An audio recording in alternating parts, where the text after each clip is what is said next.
I was doing as a 2-truck operation, doing about $300,000 a year, and I was flat broke. Yeah, I had cash flow and I was paying some of my bills, but I couldn't pay myself regularly. I wasn't keeping my suppliers paid regularly.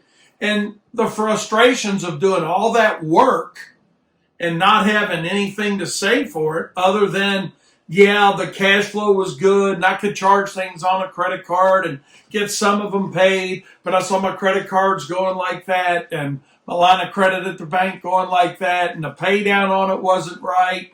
And I thought I was making money, but I really wasn't. And the reality of it is a lot of you guys are in that very same position. So how do we get there? How did we get in that position? I can tell you how I got there, and I believe it's very similar to how you've gotten there. But the good thing is we can get ourselves out of it. We have a messed up way of why we charge what we charge, how we bid the job. And here's how most of us put ourselves in that position. And if you're honest with yourself and you don't try to bullshit yourself and say, no, that's not me, I think you're going to see that I'm right on this. And it's not about me being right and you being wrong. It's like, man, I was wrong for 9 years. It took me 9 years to figure out I could not do it like everybody else was doing it. And it all goes back to mispriced mowing. I'm small, I can do it cheaper. That is so far from the truth. And if you say you haven't had that mindset, I think you're lying to yourself.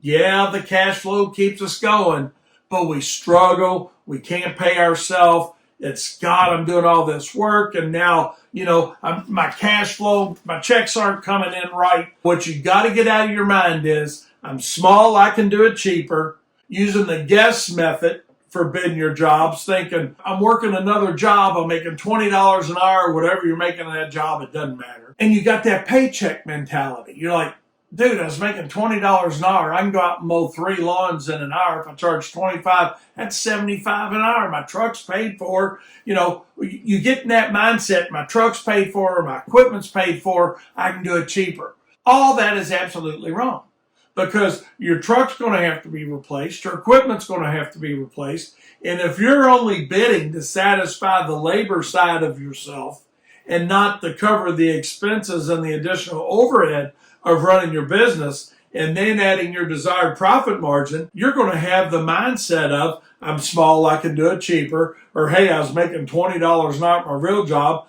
I can make $75 an hour or $100 an hour mowing lawns. That's so much better. No, it's just so much better in keeping you busy, but not giving you the opportunity to make any money, put any money away, and that's why you're broke.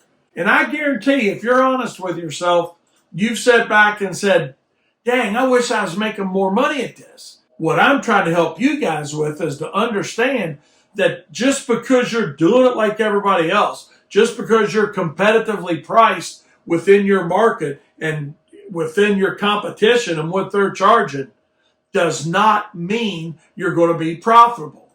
You may be busy, you may have good cash flow like we did, but you may be broke like we were, and like a lot of you guys are.